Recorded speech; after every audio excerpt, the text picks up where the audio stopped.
Merong nag-forward na sa akin ng isang araw yung video ni Anjo Iliana, yung dating taga Itbulaga na nag-ingay sa social media laban sa Tito Vic and Joey at sa Itbulaga. Tapos na-interview pala siya ni Ogie Diaz, yung artista rin na vlogger. Aba, natawa ko dun sa, pinakinggan ko, natawa ko eh. Meron palang taong ganyan. Ah, ang dating sa akin, pasintabi na, hindi naman tayo nagmamagaling, parang wala siyang kaalam-alam sa kung ano ang pananagutan. Kasi para bang yung kanyang ginawa na araw-araw halos sa social media ng pagbatikos sa Tito Vic and Joey, pamimersonal, pati di umano dito kay Senador Soto, na di umano merong ibang babae. Di ba napakatindi ng kanyang akusasyon eh. At parang talagang dinurog niya ang Itbulaga at saka po ang Tito Vic and Joey. Dahil doon hindi nakatiis yung Tito Vic and Joey Production Incorporated, nagfile ng kaso sa Mandaluyong City. Natalo si Anjo Iliana. Pinagbabayad siya ng danyos 3.5 million. Ang nakakatawa rito, sabi niya, alam kong nagalit kayo sa akin. Alam kong kung mali ako, sorry na lang. Pero yung ako ay papagbayarin ng 3.5 million, hindi ko kaya yun. Hindi naman ako masamang tao at hindi naman ako pumatay ng tao. Kita mo yung mga ganong paliwanag. Yan yung mga taong pasintabi na. Baka pagsalita lang, nung siya ay may pagkakataon para manira, pero hindi pala niya alam yung responsibility and accountability. Ang kanya, makapagsalita lang. Siguro dahil artista, publicity. Abay, hindi pwede yun. Hindi lahat ng oras ay publicity, mga kaibigan. Maging aral itong nangyaring ito sa lahat ng artista at kahit na sino, na hindi dapat gamitin ng social media for publicity o kaya paninira ng wala sa lugar. Kasi pag binalikan kayo, talagang ganyan ang mangyayari. Nahingi siya ng tawad, nagsosorry siya, at hindi daw niya matanggap yung siya pinagbabayad ng 3.5 million. Ayun po yung court decision. Pag sinabing court decision, yun ang dapat mong gawin. Yan ay danyos doon sa iyong ginawang paninira. Hindi naman sapat yan na mag-sorry ka. Dapat noon pa, bago ka nakasuhan, nag-sorry ka kung na-realize mo na mali ang ginagawa mo. Pinanindigan mo hanggang sa nung magkaroon ng trial at natalo ka. Ngayong natalo ka, sorry na lang. Hindi pwede talaga yun. Tapos meron pa siyang sinabi, natawa ko dun hindi naman kailangan ng Itbulaga ang pera. Marami naman pera yan. Bakit ako hihingaan ng 3.5 million na hindi daw niya kaya? Aba, kaya ako natawa dun. Wala kang pakialam kung mayaman o mahirap yung company na iyong binangga. Hindi naman nanghihingi ng pera yung mga yun. Dahil sila walang pera. Yung perang 3.5 million, desisyon ng korte dun sa danyos, yung damage na ginawa mo sa Tito Vic and Joey Production Incorporated. Yun ang ibig sabihin nun. Talaga, nung nakikita ko yung interview, ayaw ko nang ipakita sa inyo.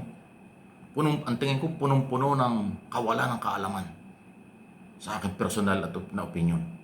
Wala siyang kalam-alam dun sa kanyang pananagutan.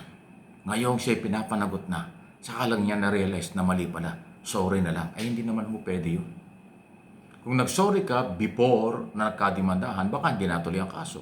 Kung nag-sorry ka habang nakapile ang kaso, baka winithdraw pa ng complainant yung kaso. Kaso hindi ka naman nag-sorry nun. Ngayon ka lang nagsosorry.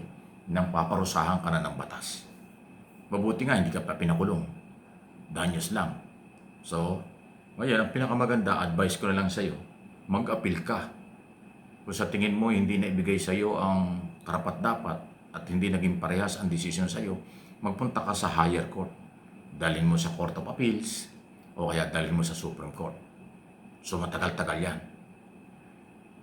At pag tuloy-tuloy ang trial sa higher court, malaki ang gastos dyan. Wala naman tiway na abogado. Baka sa halip na 3.5 million lang ang babayaran mo, baka madagdagan pa yan sa laki ng gasto sa abogado. Ayan. So yan po yung aral. Huwag manira ng below the belt. Huwag manira ng wala sa lugar. Dahil pag binalikan ka ng kahit sino, at nakumbinsi ang korte kapag nasa korte ng kaso, talagang may pananagutan na. Kaya Anjo, Eliana, naging local official ka pa yata ng Parañaque. Kawawa na ito ka Parañaque. Hindi mo alam ang iyong responsibility at accountability. Makabanat ka lang. Sa lahat ng gumagamit ng social media, maging aral ito. Artista ka man, politiko ka man, pangkaraniwang tao, sa buong Pilipinas, huwag niyong gamitin ang social media sa tingin ninyo kayo ay laging tama. O lagi kayong, o magagawa nyo ang paninira ng personal sa ibang tao. Dahil yan po ay matibay na ebidensya na pag binalikan kayo, hindi nyo maididinay. Kasi ang lumalabas sa social media, mayroong record ang Meta. At yan ay nagiging basihan ng investigasyon na kapag ka napatunayan sa inyo yung galing, authentic yung video, audio, ayun ang ebidensya laban sa inyo. Kahit anong pagdidinay ninyo, mapapatunayan kayo pa rin yun. Tapos yung inyong mga sinabi ng personal, panlalait, pagkasira sa reputasyon ng isang company or tao, yan po ay problema talaga. Kaya hindi pala lahat ng artista matalino, Hindi pala lahat ng artista, nadidinig ko yung kanyang interview, parang, saan ba kinukuha ito kanyang sinasabi? Ang babaw, ang labnaw, at talagang karapat-dapat lang parusahan. Pasensya na po, yun ang aking observation doon. Doon sa kanyang pagkatao at pananalita, karapat-dapat lang talagang siyang bigyan ng danyos at parusahan ng korte doon sa kanyang ginawa sa Tito Vic and Joey. Lalo na yung ginawa niya kay Soto, kay Senador. Grabe yung ginawa niya kay Senador. Di ba? Gusto pa niya sirain yung pamilya ni Helen Gamboa at buong pamilya. Pinagbintangan niya na kung ano-anong below the belt. Hindi naman niya mapatunayan. Hindi kakalimutan talaga yun. Mabigat yun. Mabuti na lang, hindi pa ho nag-file ng kasong libel tungkol doon sa paninira sa pamilya. Bayin mo naman sabihin mo na mayroong third party. Yung matibay na pamilyang Soto, Gamboa family, di ba? Yung Helen Gamboa ay matinong pamilya yan eh. Yung anak niya ni Vice Mayor ng Quezon City. Vice Mayor namin dito sa Quezon City, ang anak ni Tito Soto. Di ba? Yung mga anak niya, mga professional, tapos sasabihin mo gano'n, di ba? Mabuti, hindi ka pa nilibel ng mas malaki. So, aral po. Hindi naman ho ito batikos. Ito lang ho ay observation, opinion, analysis, interpretation sa nangyari, at maging aral.